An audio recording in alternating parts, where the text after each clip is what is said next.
आइए इस टॉपिक के संबंध में या इस टॉपिक के परिप्रेक्ष्य में हम कुछ प्रश्नों को जो है यहीं पे सॉल्व करने का प्रयास करते हैं। कुछ प्रश्न जो है हम यहीं पे देखने का प्रयास करते हैं कि किस प्रकार के प्रश्न जो है यहाँ पे आपके बन सकते हैं।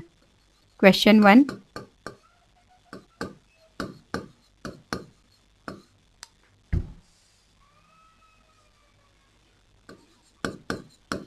परिवार में लिए जाने वाले निर्णय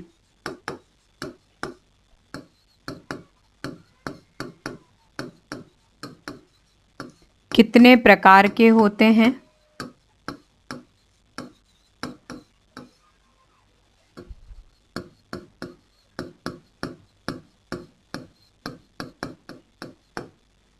ए 2, बी 3, सी 4 और डी 5। जो परिवार है, परिवार में जो है कितने तरीके के कितने प्रकार के निर्णय लिए जाते हैं। तो अभी हमने जो है वो अध्ययन किया है कि किसी भी परिवार में 2 तरीके के निर्णय जो है वो लिए जाते हैं। कौन कौन से 2 तरह के निर्णय लिए जाते हैं? कौन कौन से? व्यक्तिगत और सामूहिक।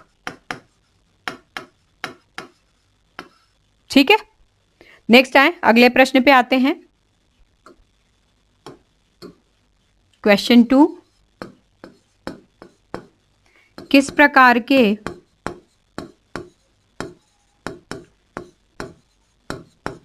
निर्णय में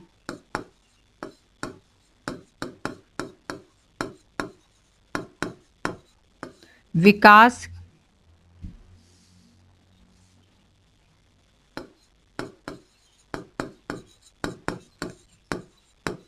क्रियान्वयन के समय विकास की गति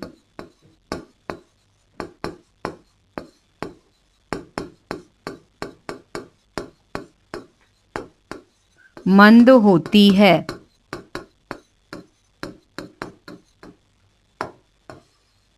ऑप्शन ए व्यक्तिगत निर्णय में,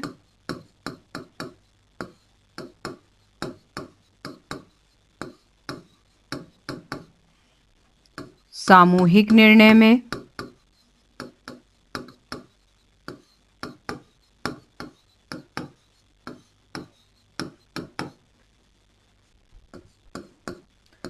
ए तथा बी दोनों में,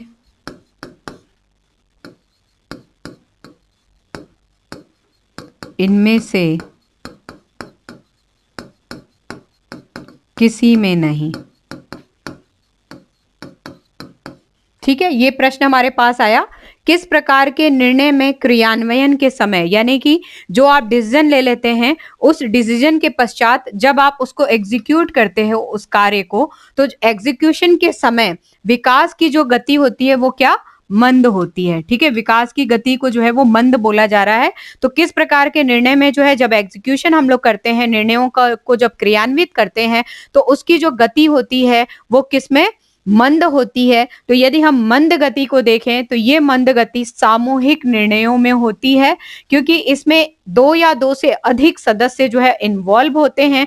तो उनकी जो कौशल क्षमताएं हैं, जो उनके तर्क शक्ति है, जो उनकी सोच है, जो उनके विचार का दायरा है, उनके अंदर कहीं ना कहीं कुछ ना कुछ कॉन्फ्लिक्ट, मतभेद की भी भावना होती है, जिसके कारण ये जो प्रोसेसिंग होती है, जो प्रक्रियाओं की जो गति होती है क्रियान्वयन के समय, इनमें कहीं ना कहीं जो है वो धीमापन यानी धीमी गति जो है वो देखने को मिलती है। जबकि हम व्यक्तिगत में देखें तो ये क्या होती है, जो गति होती है वो तीव्र होती है, क्योंकि एक ही व्यक्ति के सोच के अनुसार उसको एग्जीक्यूट करना होता है। तो ये हमारा दूसरा प्रश्न हो गया। तीसरे प्रश्न में आते हैं।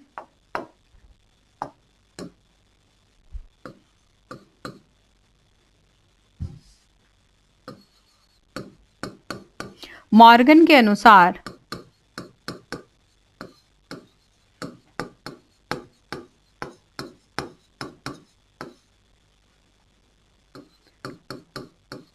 पारिवारिक निर्णय के परिप्रेक्ष्य में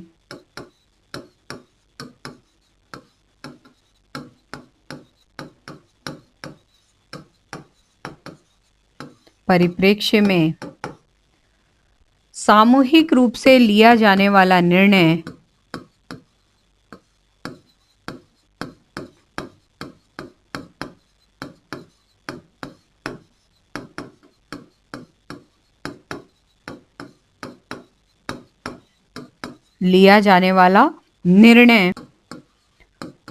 प्रक्रिया के दृष्टिकोण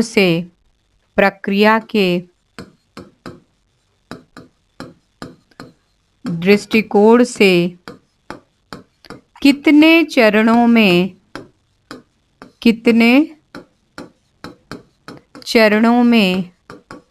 विभाजित किया गया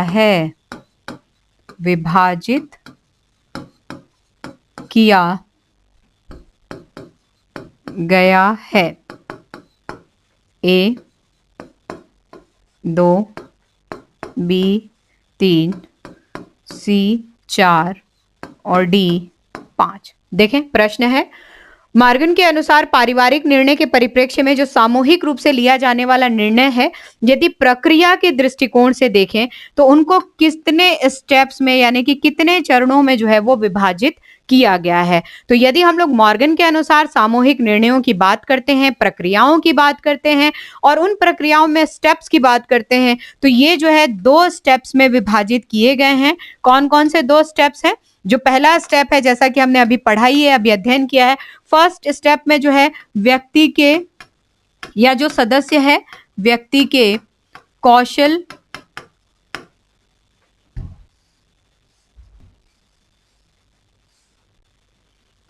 व्यक्ति की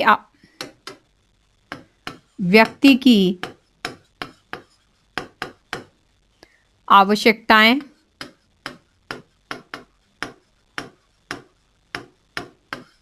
इच्छा, उसका झुकाव किस तरफ है, सूचना और उसका जो होप है यानी कि आशाएं, इन पर क्या किया जाता है? विचार किया जाता है, विचार किया जाता है। अभी हमने इसको अध्ययन में लिया था। और जब दूसरे स्टेप्स पे आते हैं, जब ये हमारे विचार कर लिए जाते हैं, तो सेकेंड स्टेप पे निर्णयकर्ता सदस्य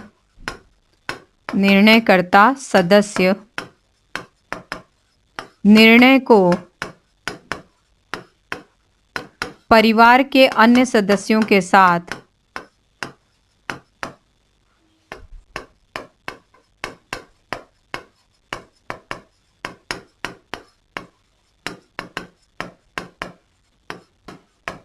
स्वयं के संबंधों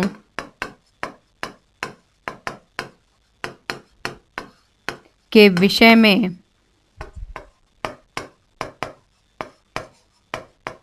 विचार करता है या रोशनी डालता है।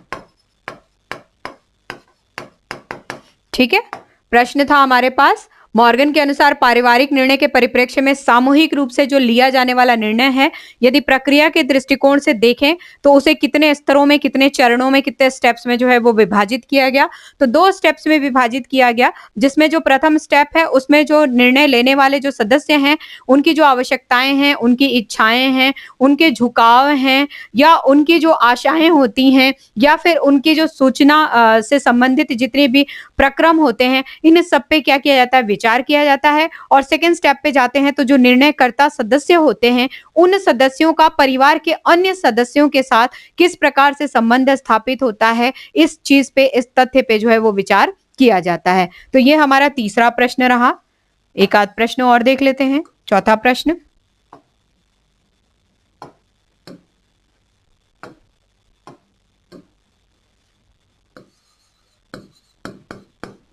कथन है, व्यक्तिगत निर्णय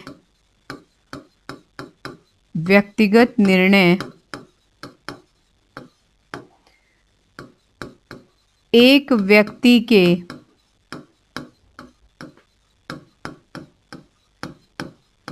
हित को दर्शाता है, ध्यान में रखकर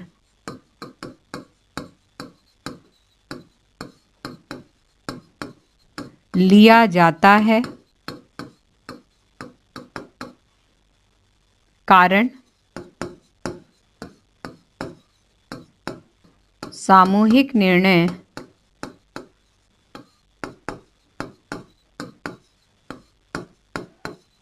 एक जटिल प्रक्रिया होती है।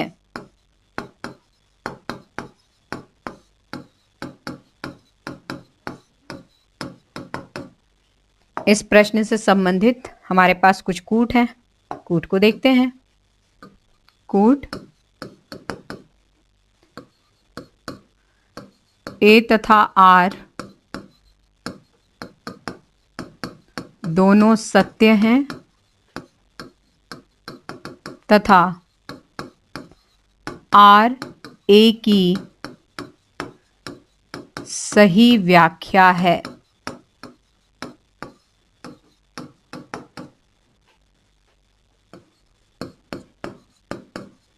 ए तथा आर दोनों सत्य हैं तथा आर ए की सही व्याख्या नहीं है।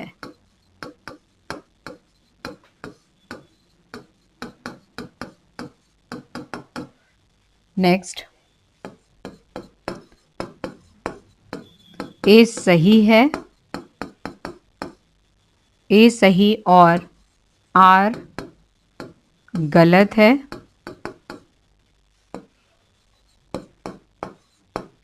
ए गलत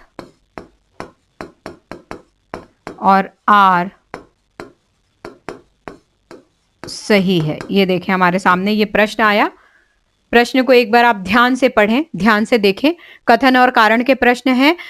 इन प्रश्नों को बहुत संभल करके ध्यान से पढ़ा जाता है। इस प्रश्न को मैं यहाँ पे सॉल्व करा रही हूँ। इस प्रश्न को जो है मैं सोशल मीडिया के थ्रू बच्चों के सामने भी रखूंगी और वहां पे आप देखिएगा कितना वेरिएशन आता है, स्टूडेंट्स किस तरीके से रिप्लाई करते हैं।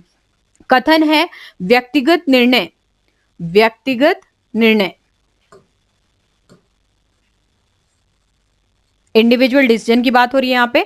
व्यक्तिगत निर्णय एक व्यक्ति के हित को ध्यान में रखकर लिया जाता है। इस कथन पे आप विचार करें। जो व्यक्तिगत निर्णय होता है वो किसी एक व्यक्ति के हित को ध्यान में रख करके लिया जाता है। क्या ये सत्य है? जी नहीं, ये कथन सत्य नहीं है। क्यों ये कथन सत्य नहीं है?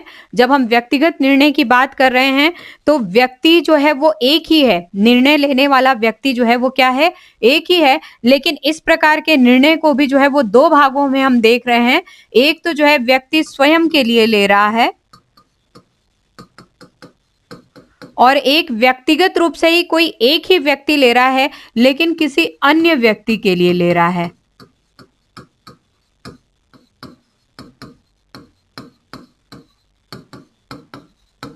तो जो निर्णय है ये व्यक्तिगत जरूर है लेकिन ऐसा नहीं है कि किसी एक व्यक्ति के हित को ध्यान में रख करके ही इस प्रकार का निर्णय लिया जाता है। जी नहीं, किसी दूसरे व्यक्ति के हित को ध्यान में रख करके इस प्रकार का निर्णय लिया जा सकता है। व्यक्तिगत हम इसलिए कह रहे हैं क्योंकि निर्णय लेने वाला जो व्यक्ति है वो क्या है? एक ही है।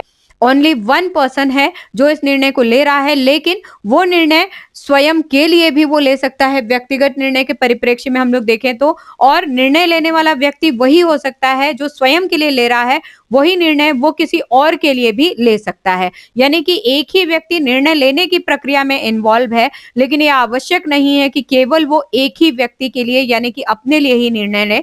निर्णय लेने वाला व्यक्ति जो गृह प्रबंधक होता है, जो व्यवस्थापक होता है, वो केवल और केवल अपने घर के परिप्रेक्ष्य में, परिवार के परिप्रेक्ष्य में केवल स्वयं के लिए निर्णय नहीं लेता है। वो निर्णय ले सकता है, उसका निर्णय सर्वोपरि होता है, सब कुछ होता है, लेकिन वो परिवार के अन्य सदस्यों के लिए भी निर्णय ले सकता है। तो जो व्यक्तिगत निर्णय होता है एक ही व्यक्ति के हित को ध्यान में रख करके लिया जाता है, ये चीज क्या है? गलत है।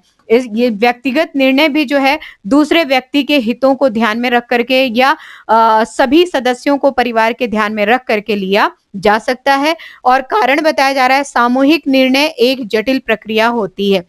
जो सामूहिक निर्णय होता है, जो हमारा ग्रुप डिसीजन होता है, एक जटिल प्रक्रिया होती है, बिल्कुल होती है, क्योंकि इसमें 2 या 2 से अधिक सदस्य इन्वॉल्व होते हैं, तो कहीं न कहीं उनके सोच में, उनके विचारों में, क्रियान्वयन की क्रियाशीलताओं में, अलग-अलग कौशलों में, अलग-अलग बुद्धिमत्ताओं में, अलग-अलग क्रियाओं के पैटर्न में वो क्या होते हैं, भिन्न होते हैं, जिनमें कहीं न कहीं उस प्रक्रिया को जब हम क्रियान्वित करते हैं, तो वो एक जटिल समस्या के रूप में जो है वो उत्पन्न हो सकती है। और उसके कंपैरिजन में यदि व्यक्तिगत को देखें, तो व्यक्तिगत निर्णय जो है अत्यंत आसान होते हैं, क्योंकि एक ही व्यक्ति के द्वारा जो है वो लिए जाते हैं। तो उस कंपैरिजन में व्यक्तिगत सरल होते हैं, और जो हम सामूहिक निर्णय की बात करते हैं, ये एक जटिल प्रक्रिया के रूप में होता है। तो ये हमारा कथन जो है वो गलत हो रहा है, कारण जो है वो सही हो रहा है। तो ऑप्शन यदि देखें कौन सा ऑप्शन हमारे लिए सत्य होगा, तो ए सही और आर गलत।